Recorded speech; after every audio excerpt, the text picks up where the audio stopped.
wilderness experience. We start going through the wilderness, you know what I'm saying? And when you in the wilderness, you by yourself.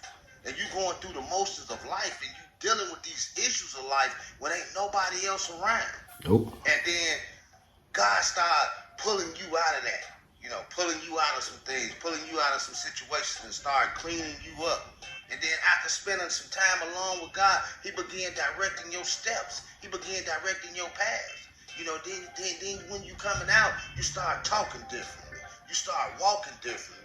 Everything about you is just different. So now it's this light that's shining on you. And now people don't understand what is light coming from. Because when you just walk in the room, when your presence, you know, I think I talked about this in my and something else, you know, you probably hear it again.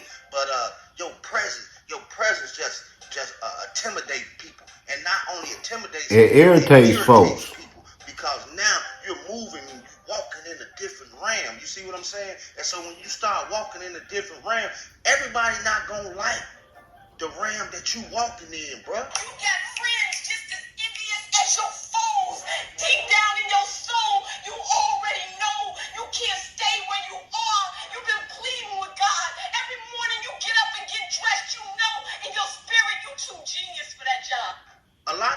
You want people to be happy for you, or you think that people gonna be happy for you.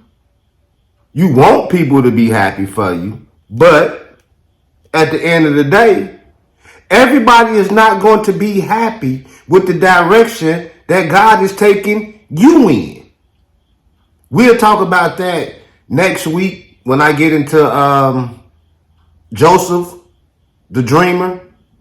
We're going to talk about that a little more, about his dreams and how his brothers wasn't happy about the dreams that he told them, and they wanted to kill him. We'll get into that next week, and I got a 3-part series of that. But at the end of the day, Facebook friends, real so-called friends, family, whoever, a lot of times when people see you in the mud, bruh, when they see you in the mud, they want you to stay in the mud. When God started cleaning you up, people don't like the way that you are being cleaned up. They had expected you to be in the mud all your life because of the situations that you had dug yourself into. And so when people start seeing, not only seeing you come out of the mud, but you're sitting there and you're praising God and you giving thanks to God because you know how you came out.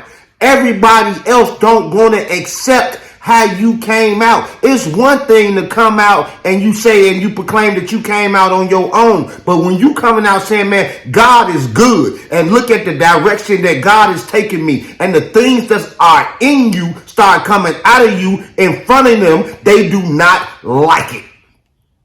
I'm just telling the truth. Yeah, this is supposed to be a Christian-based or word-based thing, but we gonna be honest here on the CJ Money Way show. Even people that's walking in the faith with you, even people that's walking alongside of you, a lot of them don't want to see you make it either. Sorry to say. We shouldn't be that way, but it is. Call it what you want to call it. Holla at your boy CJ Money Way.